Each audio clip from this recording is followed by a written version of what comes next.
Gary DePaul with Unlabeled Leadership. Welcome to episode 71, Mohamed Hammoud Models Empowerment. Here's a shout out to listeners in Michigan, a few of the cities: Detroit, East Lansing, East Point, Farmington, Grand Rapids, Grass Lake, Harrison, and Kalamazoo. With that, let's get started. What's your purpose? For Mohamed, it's empowering others. Mohamed consults and works with executives and professionals and does things like coach them, builds their culture, strengthens their leadership, and provides team building for their employees. Mohamed is also a podcaster and, you'll soon learn, is involved in politics. One person describes Mohamed this way. He writes, "When he expresses his ideas, he is engaging, motivating, thought-provoking, whether that's in written communication, speaking to a group, or simply chatting with you over a cup of coffee. After listening to this episode, I think you'll agree." Part 1, The Fox and Little Prince. Social connectivity is a crucial part of the human condition. And it's no consequence that one of the leadership principles I write about is titled Connect with Others. When we are vulnerable and we are open about our mistakes, we begin to build trust and strengthen relationships. Being vulnerable and being congruent with what we say and what we think is how we connect with other people.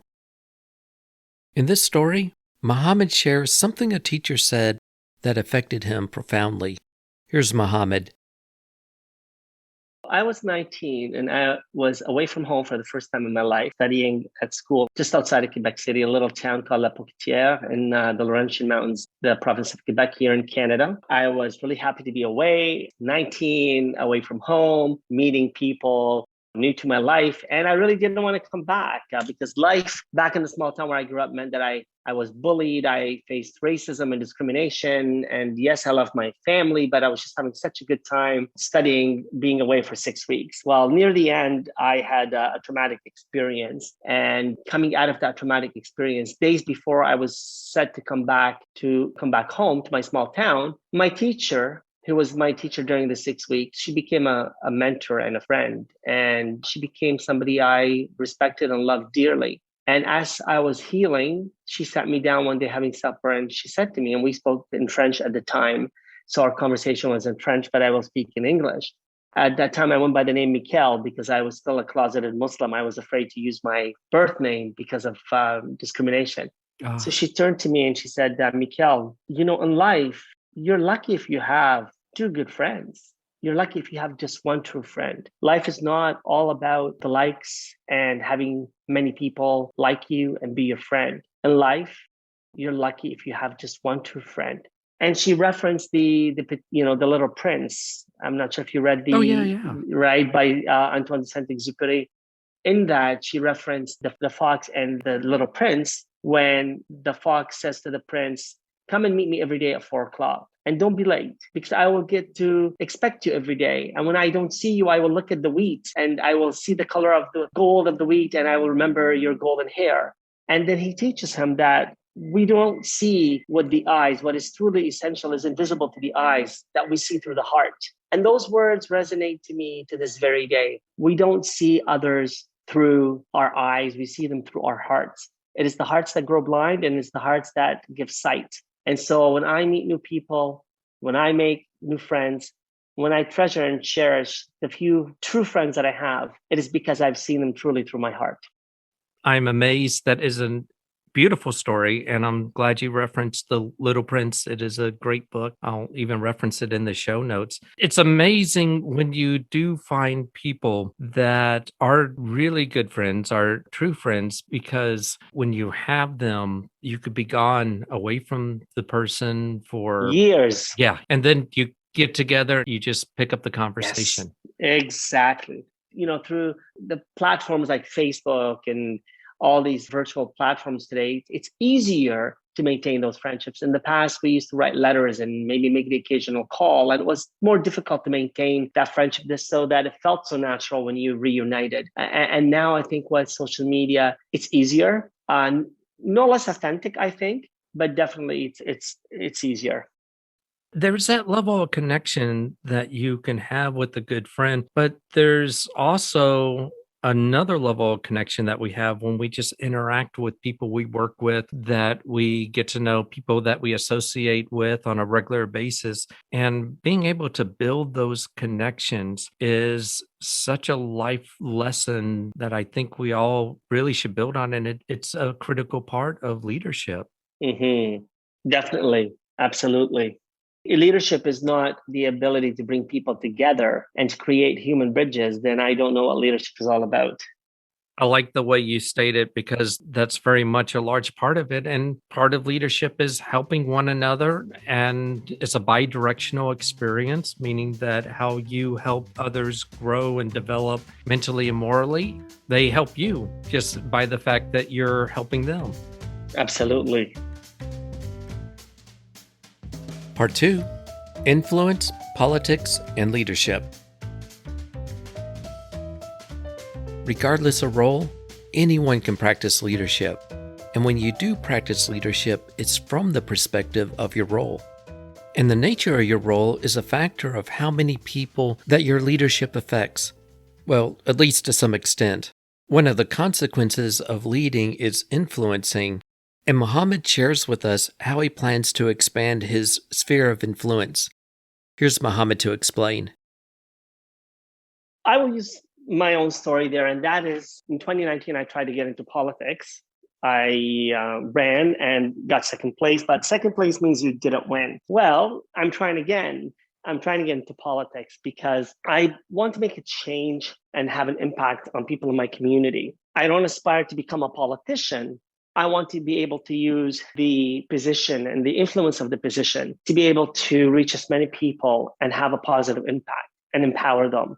Politicians and leaders really need to serve. They shouldn't be in it for themselves or for the glory of what they get out of it. They really need to be in to figure out how the members in their community, just like we are as parents in a household, we raise our children to role model, not role play our value systems. In workplaces and in communities, we need to role model behavior that is inclusive, that helps other people thrive, that gives them a sense of belonging. And so while diversity is a fact, inclusion is a choice. And if we treat everybody equitably and make them feel like they belong, then we're making room at the tables where we sit and where decisions are made so that others can be part of the decision-making process. That's why I aspire to get into politics. That's why I aspire to wake up every day and help people become better leaders, better parents, better partners, better work colleagues, better leaders in our communities. Because, our personas, while we may have different personas depending on where we are and what role we're fulfilling, at the end of the day, we are unique and holistic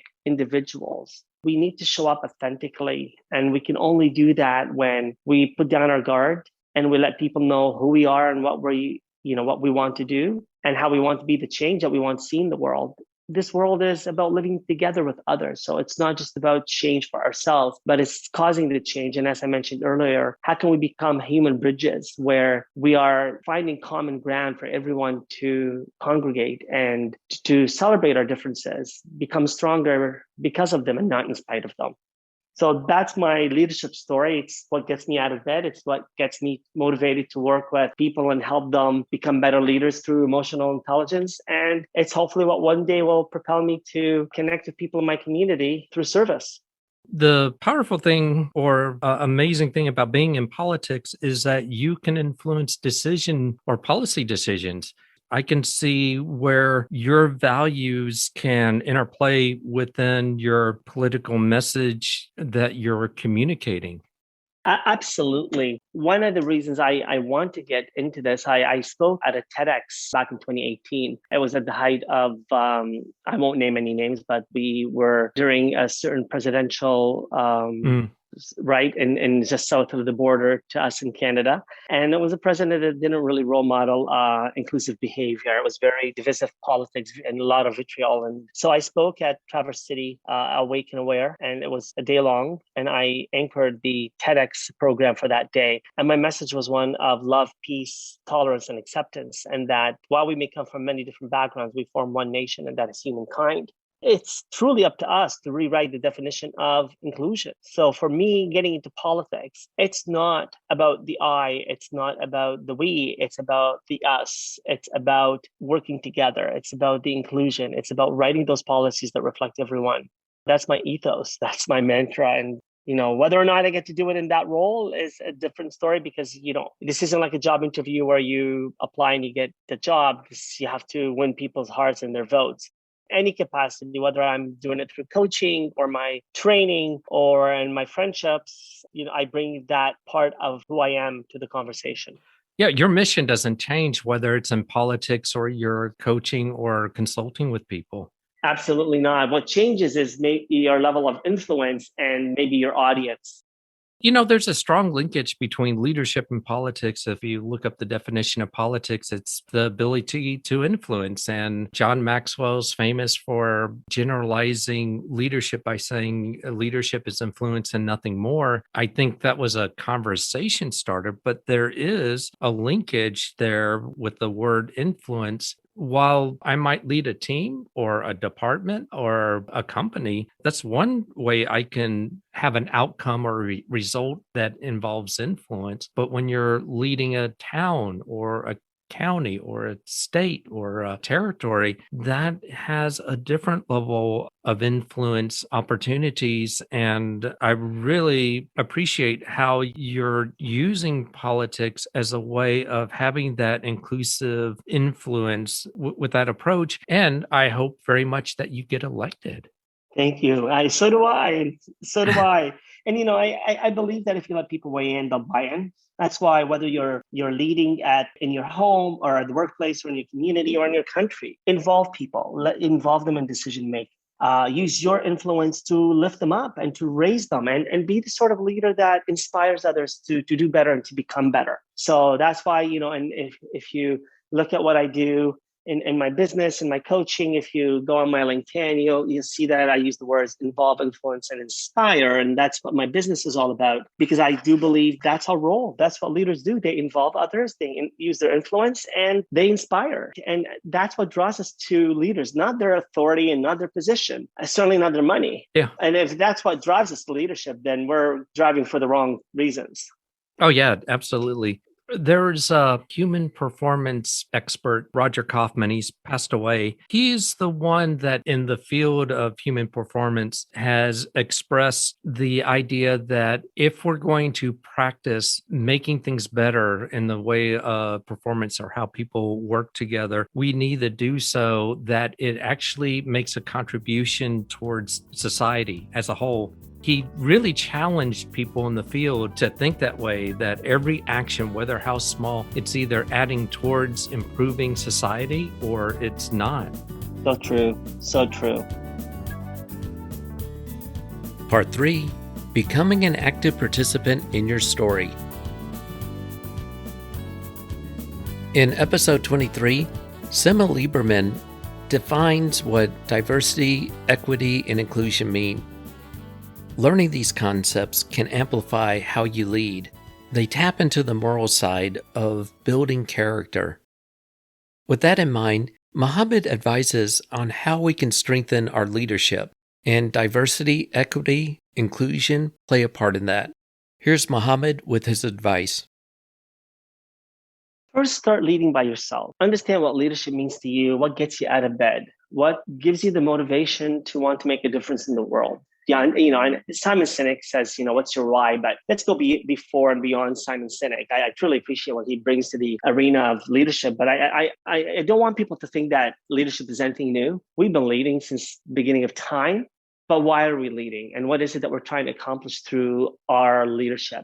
If we're not trying to make the world a better place, a safer place, a more inclusive place, a place where we all belong, a place where we feel that we can be ourselves, we can express our thoughts and our love and because of our gender, because of our difference, because of our orientation, because of our ethnicity, because of the language that we speak, because of the color of our skin, all these things that make us look and feel and behave differently, they can be the strengths that help us innovate and create. And so creativity can occur and make us more productive. And so in workplaces, when you accept diversity and promote it and embrace it and intentionally become inclusive and help people belong and treat people equitably, guess what? Your numbers show it. The data shows that workplaces are a lot more productive. They're a lot more innovative and creative.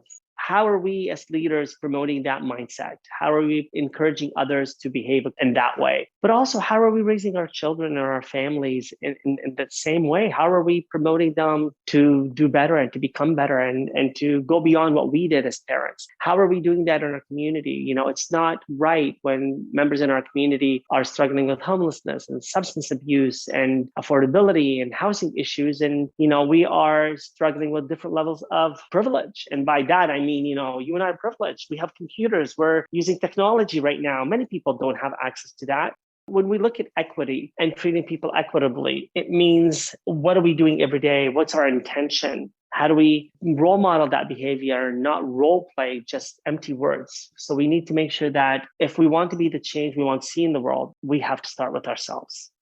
One thing that I picked up from the beginning of our conversation is that, and this is just a belief that popped in my head, so I have no evidence, that you're a person of principle. It's almost like a blinding light how powerful your principles shine in what you say. It seems to resonate strongly with you. That's just my opinion.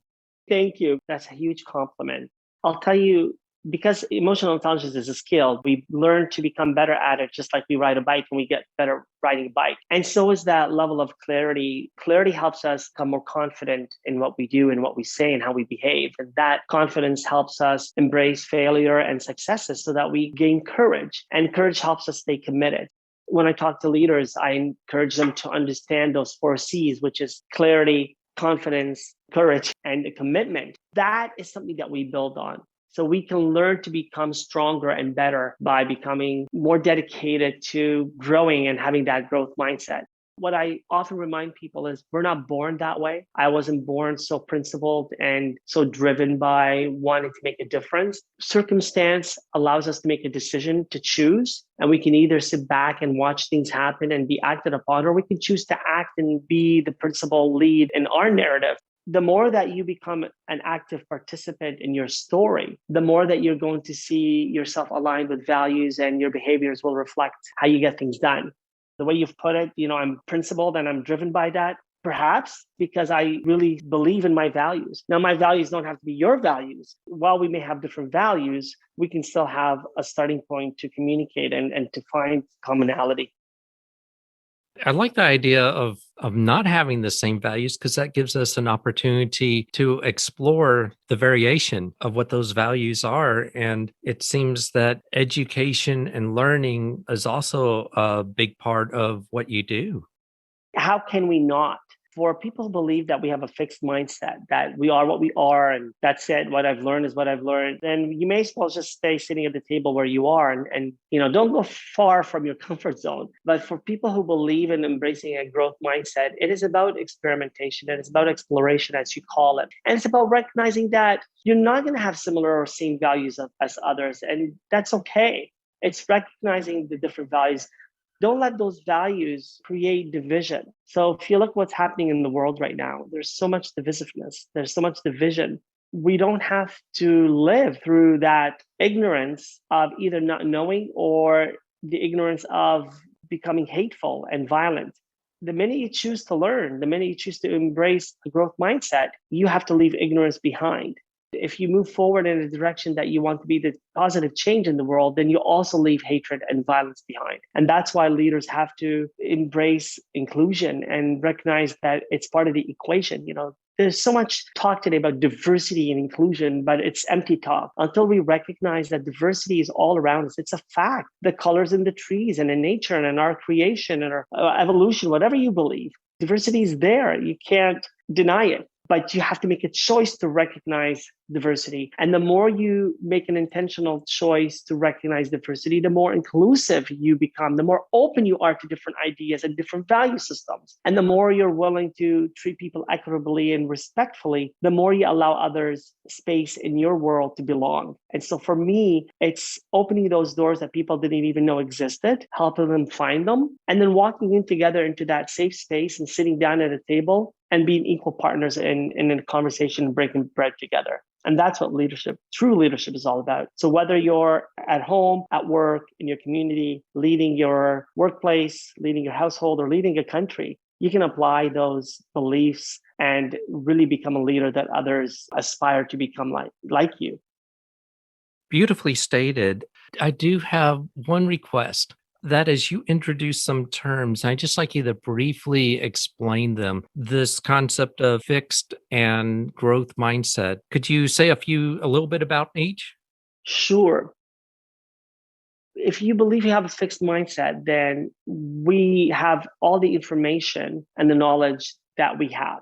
We're not going to learn. It's the idea that we know everything that we already know. A growth mindset means that there's so much more for us to learn and to experiment and even to make mistakes, but it's to take that first step. And people with a growth mindset aren't afraid to try and to explore and to experiment and to get things wrong and to realize that failure is just another opportunity to get right back up. If you really want to read a great book about the growth mindset, Carol Dweck, I believe she's a professor at Stanford. She wrote the book, A Growth Mindset. Quick read, but it helps you understand that, you can get up on your bike and learn to ride it, and that's it. Or you can get on the bike, take off the training wheels, go on your own, remove your hands from the handlebars, go down the street. You can explore new places that you haven't been. And that's part of growing. It's part of evolving. Embracing that we're here to learn and to continuously evolve. That's why learning is great. Knowledge is great. It helps you gain wisdom, but only when you put it into action. So growth mindset helps you do that. My thanks to Mohamed Hammoud. If you'd like to learn more about Mohamed, go to the show notes. And if you have a question or a comment, go to unlabelleadership.com, click the message icon, and leave a voicemail up to 1 minute. I'd like to thank those who contribute to the show. Your contributions offset some of the production costs, and it makes a difference because this is a volunteer service. Finally, I'd like to thank you for listening. Until next time, lead on.